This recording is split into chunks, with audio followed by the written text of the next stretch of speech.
Live from London, this is The World Today. Hello, I'm Jamie Owen. Welcome to the programme. Our top stories. For the first time, the Israeli army confirms it's been flooding tunnels in Gaza with seawater for several weeks. Our other headlines, warnings of catastrophic consequences for Gaza if United Nations aid funding dries up following the controversy over its staff. 4 years after Brexit, new trade rules begin. We'll be speaking to UK businesses about the challenges of fresh customs checks. And a sprinkling of stardust to seal their space relationship. Dust from the moon, gifted by China to France.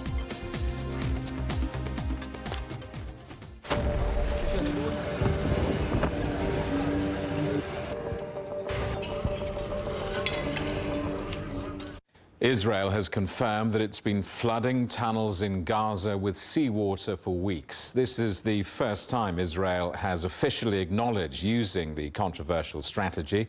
Environmental experts warn it could damage Gaza's water supply and agriculture. The admission comes as the United Nations Security Council is due to meet to discuss the International Court of Justice's interim ruling on this conflict. The ICJ said on Friday that Israel must prevent acts of genocide in Gaza. Meanwhile, United Nations Chief Antonio Guterres has met ambassadors from donor countries to the UN's Agency for Palestinian Refugees amid allegations of staff misconduct. The United States and the UK are among several countries who've suspended funding following Israel's claims that workers were involved in the October 7th Hamas attack. Officials say without those funds, the humanitarian system in Gaza could collapse. China's UN ambassador urged member states not to let individual cases distract them from pursuing a ceasefire. At a very critical moment in coping with the humanitarian catastrophe in Gaza, and the war is still going on, the killings are going on, people's sufferings are going on. So whatever happens, we should not allow these individual cases to dilute our attention in pursuing a ceasefire, and a ceasefire as early as possible. Well, let's talk to our correspondent Sarah Coates in Tel Aviv. Sarah, first of all, Israel admitting that it's been flooding Hamas tunnels with seawater. Hello there, Jamie. Well, look, this has really been an open secret. Reports circulating now for months, even images, satellite images, appearing to show Israeli troops on a beach in Gaza pulling large pipes out into the ocean. As you said, the military is now saying this is what is happening. It's flooding a number of these tunnels with seawater from the Mediterranean, saying it's part of the variety of tools it has for dealing with these tunnels. But look, there is a lot of concern that this could actually contaminate what little fresh water remains in the Gaza Strip. Look, this is despite the military saying that it carries out what it is calling preemptive checks. And look, we've all heard about the lack of water in the Strip. We know that aid trucks are actually having to bring water to people. Taps have basically run dry. So this is one major concern. Another big concern is, of course, these hostages. The families of these people are extremely worried that flooding these tunnels will not only damage the tunnels, damage their infrastructure and potentially flush out Hamas militants, but kill their loved ones in the process. And this is why there is so much pressure continuing to mount on the Israeli government that they must bring these captives out now, Jamie. And Israel says it does not support an immediate axing of the United Nations Agency for Palestinian Refugees, despite catastrophic consequences if this funding dries up. Well, look, this is according to a senior Israeli official that says that it wouldn't be in Israel's interests to see this operation halt in the Gaza Strip. They say that this could then cause a catastrophic humanitarian situation that would force Israel to then halt it's fighting against Hamas. Now, this comes as Israel claims that around 10% of UNRWA's staff are actually tied up with Hamas and also with Palestinian Islamic Jihad. This is based on Israeli intelligence. Let's take a listen to what the spokesperson Eylon Levy has to say. UNRWA is a front for Hamas. It has been fundamentally compromised in three main ways: hiring terrorists on a massive scale, letting its infrastructure be used for Hamas military activity, and relying on Hamas for aid distribution in the Gaza Strip.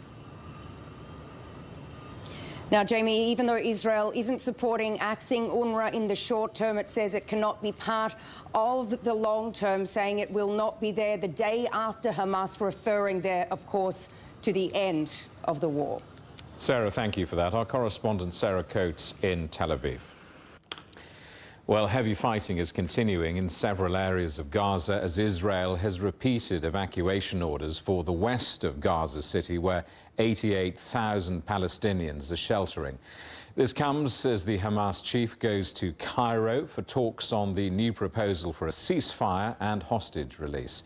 Let's talk to our correspondent Noor Harazin, who's in Rafah. Noor, what's the latest on the ground?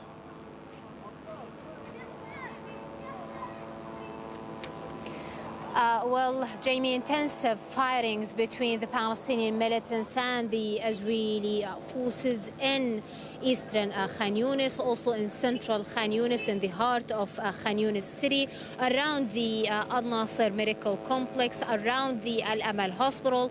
Actually, some eyewitnesses and journalists this morning reported that the Israeli forces stormed into the Al-Amal Hospital, which is located in central Khan Yunis. According to the Palestinian Health Ministry, dozens of people were killed in Khan Yunis today. However, like over the past few days, paramedics and the ambulances did not even manage to reach the bodies of those killed, even though some of those killed were killed in the front gate of the Al-Amal Hospital. The paramedics did not even manage to move around the hospital and get to the front gate of the hospital and evacuate the bodies of those who were killed. Also, in a latest statement, joint statement by the Palestinian governmental office here in Gaza and the Palestinian Health Ministry, they said that 150 Palestinians were killed in Gaza over the past 24 hours. And this brings up the death toll here in Gaza since the 7th of October up to 26,900 Palestinians killed. 70% of them are women and children. At the same time, the people here on the ground are actually suffering, struggling with this humanitarian crisis. I mean, it is getting worse day after day as the number of displaced people is rising here in Rafah. We were talking about 1.2 million just a week ago. Now we are talking about 1.5 million. So yes, more people are fleeing from Khan Yunis to Rafah, and the situation here is actually deteriorating. Hamas leaders have headed to Egypt for talks on a ceasefire proposal. What are you hearing?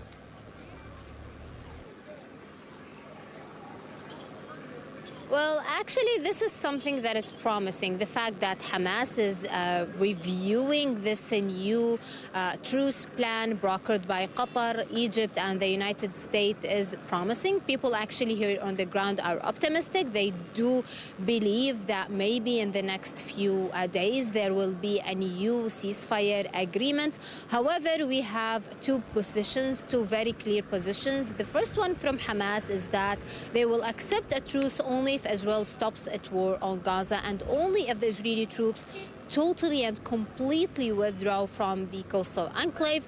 On the other hand, we have the position from Israel where they want to continue their operation on Gaza until they end Hamas presence in Gaza. So what will happen next, no one actually knows, but we can say that the people on the ground, they are positive, they are thirsty for some peace here on the ground in Gaza.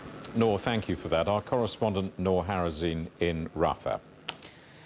An Iraqi militant group suspected of being behind the drone attack that killed 3 American soldiers in Jordan says it's suspending operations against the US. The Iran-backed group made its announcement after Washington pledged a very consequential response to the strike on one of its military bases. The militia group said the move was made to prevent embarrassment of the Iraqi government. The EU is set to decide on which member state will lead their Red Sea Naval Defence Task Force. The mission could be launched as early as mid-February after being given the go-ahead last week. Attacks by Yemen's Houthi militants in the region have continued, with that US warship reporting it shot down an anti-ship cruise missile on Tuesday. And a ship carrying nearly 16,000 sheep and cattle is marooned off Australia after being ordered to turn back amid fears over safety in the Red Sea. The animals on the Israeli-owned vessel have been stuck now for 3 weeks in sweltering temperatures. If the ship is allowed to return to dock, the animals will face a quarantine period or could face a month-long voyage around Africa. You're watching CGTN, still ahead. Malaysia welcomes its new king, who says he'll be much more than a mere figurehead.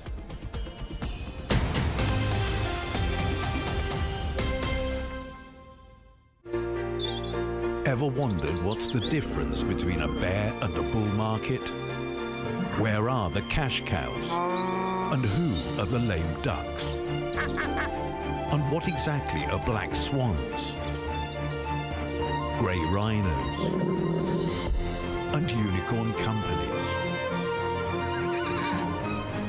Make sense of it all with Global Business, only on CGTN. I think it should be more global cooperation. I would like to hear more the voice of the developing countries. Globalization has lifted more than 1 billion people out of poverty. The green transition has to happen. It's a necessity. Well, China and the United States are important powers in the world. What unites us is much more than what divides us. And I believe China is committed to this agenda. Join me, Juliet Mann, to set the agenda at these times every weekend on CGTN.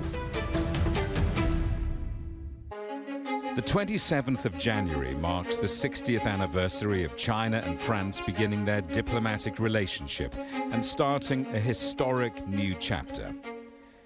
We'll be covering the partnership in detail with week-long special coverage and meeting the bridge builders who have dedicated their lives to strengthening ties between the two countries.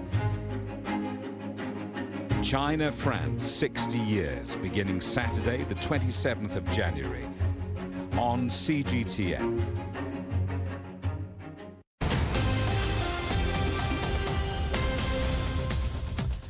Hello, welcome back. A reminder of our top stories. For the first time, the Israeli army confirms it's been flooding tunnels in Gaza with seawater for several weeks. Our other headlines: warnings of catastrophic consequences for Gaza if United Nations aid funding dries up following the controversy over its staff. Malaysia has sworn in a new king following a ceremony in Kuala Lumpur. Under the country's constitution, the position of king rotates every 5 years between the country's 9 state rulers. The new monarch, Sultan Ibrahim Iskandar, says he's planning on being more than just a figurehead. Our correspondent Ryan Meltzer reports. Malaysia is a constitutional monarchy. The king, or Yang di-Pertuan Agong, is the head of Islam in the country. He's also empowered to select as Prime Minister the person that he believes commands the majority support in Parliament. While the role of king is largely ceremonial, before the tradition and symbolism-filled ceremony to take his oath as king Wednesday, Sultan Ibrahim said he doesn't plan to be a mere figurehead. Sultan Ibrahim has said that he wants to hunt down corrupt politicians. He's also controversially suggested that the anti-corruption agency, as well as the state oil firm Petronas, a huge source of government revenue, be placed under the control of the king instead of the government. His Majesty has been a very outspoken Sultan, and I think he will continue to be a very outspoken king. But I think His Majesty would, of course, respect the constitutional monarchy as is practiced in this country. Sultan Ibrahim has spoken about his wish to see more moderation and less racial divisiveness in Malaysian politics and society.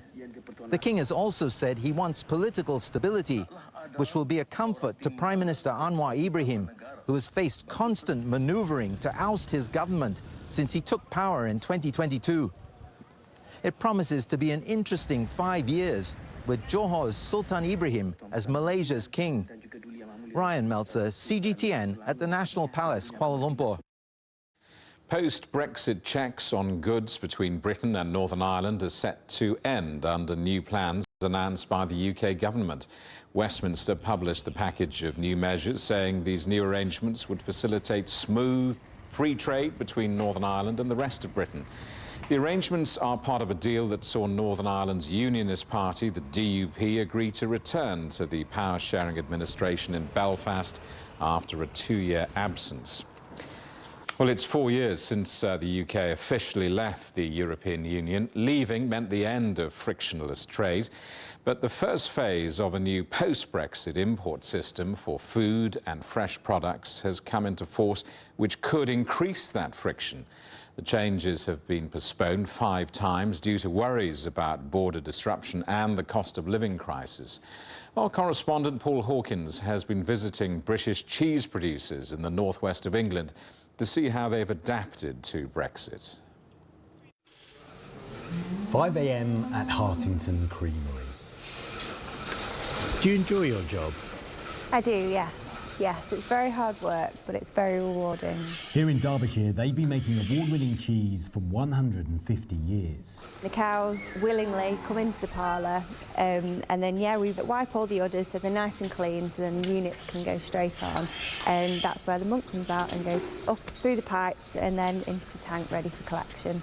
What do you have to think about in terms of the quality of the milk that comes out for the cheese? So it's about the levels, nutritional levels within the milk. Different cheeses need different levels, so we try and feed the cows accordingly. What does mean? You tell me. That's a good Excellent. So, are we happy that this can now be dispatched? Now you're a cheese expert? To my house. OK, all right, yeah. You guys are the smallest Stilton makers in the world. We are, that's right. With it, everything we do is made traditional ways, all by hand. Has Brexit been good for you, bad for you, or a bit of both? Brexit was really bad because this piece of cheese here was £30-odd as we would sell it, and if we were sending cheese like that to consumers in Europe, just with packaging and postage costs, we now have to have a vet certificate which costs us £160. I think there's going to be a shortage of cheese, European cheese in the UK. Our quality rules, regulations are just the same as what they are in Europe. It's just bureaucracy that's not needed. So the way Hartington Creamery has adapted to the challenges posed by Brexit is to replace the trade with the EU with trade in the UK. Where we're going now is to a much bigger business, and they've been able to get around the challenges of Brexit in a different way. Joseph Healer is the UK's largest independent cheese producer. This is cheese making on an industrial scale. 23,000 litres of pasteurised milk in that tank alone have starter culture added to it. That separates out the curds from the whey, which is then drained off, and that's what they're doing here right now. A few years ago, the company bought Cheshire Cheese, the largest online cheese retailer in Europe. Because of Brexit, it was struggling with EU export costs, so its founder sold it to Joseph Healer, who were big enough to absorb the cost of setting up a German subsidiary, allowing them to trade friction-free with the EU. This was a consequence of the British government not really looking at the detail of the Brexit agreement, and one of those was that there is no concession in there for consumer sales. We had a thriving online business that was expected to do around £250,000 to our existing customer base that we developed, and that was completely wiped out overnight. Our correspondent Paul Hawkins reporting. Pakistan's former Prime Minister Imran Khan and his wife have been sentenced to 14 years in prison for corruption. The couple was convicted of illegally profiting from state gifts and are banned from holding office for 10 years. This all comes a day after Khan was given a 10-year prison sentence for leaking state secrets, and just a week before Pakistan is due to hold a general election. The former cricketer turned politician says these cases are politically motivated. Argentina's government says it's confident its economic reform bill will gain congressional approval. The bill, which is a central bank in President Javier Milei's bid to overhaul the country's flagging economy, is set to be debated in the lower house of Congress on Wednesday. Protests against the bill are expected in the country's capital. Thailand's Constitutional Court has ordered Parliament's biggest party to abandon their plans to change royal insult laws, calling it a violation of the Constitution. The Move Forward Party won last year's election on a progressive platform that included proposals to amend Thailand's strict law, which criminalises any insult to the royal family. The court rules the proposed changes were an effort to undermine the crown. Universal Music is set to withdraw millions of its songs from TikTok after a breakdown in talks over payments. It would put music by artists including Taylor Swift, Coldplay and Drake off limits to the Chinese-owned platform. Universal accused TikTok of bullying and offering a fraction of the rate other sites pay for its access to its vast catalogue. TikTok said Universal was putting its financial interests above those of artists and songwriters. Officials from China and Nauru have witnessed the opening of a Chinese embassy days after the two countries resumed diplomatic ties.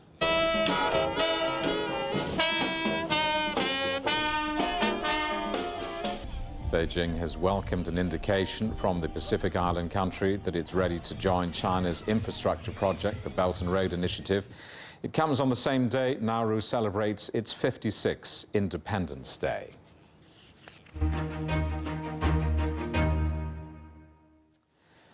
Over the last 60 years, China and France have deepened their partnership in science. In 2018, they launched a satellite to allow scientists to better understand the interaction between the oceans and the atmosphere. When President Macron visited China in April, he was presented with moon dust brought to Earth by China's Chang'e 5 space mission. Our correspondent Ross Cullen reports. One small pot of dust, but one with giant possibilities. This is not just any powder, it's lunar dust. These tiny grains have big potential in helping us here on Earth answer major questions about space. Extraterrestrial material teaches us different things and informs us about the stars before the solar system. But above all, the formation of the solar system, the formation of our star, the sun, the formation of the planets and the satellites of the planets, and in this instance, our satellite, the moon. Moon dust is not just something that interests scientists, but politicians too. Chinese President Xi Jinping gifted some of the dust to his French counterpart during Emmanuel Macron's official visit in 2023. It included 1 gram scooped from the moon's surface and ½ gram of subsurface material obtained by drilling. We are lucky that we already have some samples from the moon through some American missions, Apollo, now with the Chinese mission with the Chang'e missions, with meteorites, and we have a very good understanding, or a better understanding than before, on how did the moon form. Why do we have a satellite? Why do we have the moon? Here at the Paris Institute of Planetary Physics, they are analysing the gases present in rocks that fall to Earth, as well as in samples that are brought back. And dust from the moon can help in understanding our own planet's history. The moon is a very static planet. There is nothing happened to the moon almost since it's formed. We have rocks from the moon that are all much more ancient than the most ancient rocks from the Earth. So the moon gives you us information probably of what happened in the first minutes of the life of the Earth, things that we could not do from using terrestrial samples. China has a national space program, and France is a major player in the European Space Agency. It also has a crucial role in getting Europe's rockets airborne. They are launched from France's overseas territory of French Guiana in South America. President Xi's gift of lunar dust underlines the importance that both countries place on space missions and scientific research. And the two leaders agreed during President Macron's visit to speed up bilateral cooperation in science and technology. Ross Cullen, CGTN, Paris. The Spring Festival is celebrated all around the world. In San Francisco, some rather fiery visitors have descended on the city to mark the holiday, as our correspondent Mark New now reports. Inside a San Francisco warehouse pier, the finishing touches are being put on some mythical creatures. The teams are busy creating for the Chinese Chamber of Commerce's Zodiac on Parade, this year featuring 5 wooden dragons. It's Year of the Wooden Dragon, and so I wanted to make sure that the art that we were putting out there not only paid honor to the dragon, but also to the element of wood. And yeah, it gave us an opportunity to try some new tricks, and I was able to do a design in a 3D modeling program that we were then able to use a CNC machine for, and then we puzzle pieced it all together. Mufson is not only in charge of the making of these dragons, but also designed this rainbow dragon and a golden dragon too, which is on display at Chinatown's new Rosepac Transit Station. And inside this warehouse, you can see there's a lot more work going on than just the creation of the wooden dragons. In fact, Mufson is in charge of overseeing all the artwork and the floats for the San Francisco Chinese New Year Parade and Festival. Although Mufson has been working on the parade for 15 years, she's reluctant to be called a preserver of Chinese culture. I have never thought about that. I don't even know what to say. I would like to see myself as somebody who, I really appreciate culture. I appreciate celebrations, I appreciate traditions, I appreciate people coming together and celebrating things that are meaningful to them. It so happens that Chinese New Year and Chinese culture have been something that have been very prevalent in my life. But I do believe that preserving celebration and honoring tradition is really important to me, and I'm very happy that that's what I get to do. The Zodiac on Parade also features the designs of other local artists like China native Qing Hui Ji. For her dragon, she drew inspiration from her family's meals in China, which were served in bowls of the same color.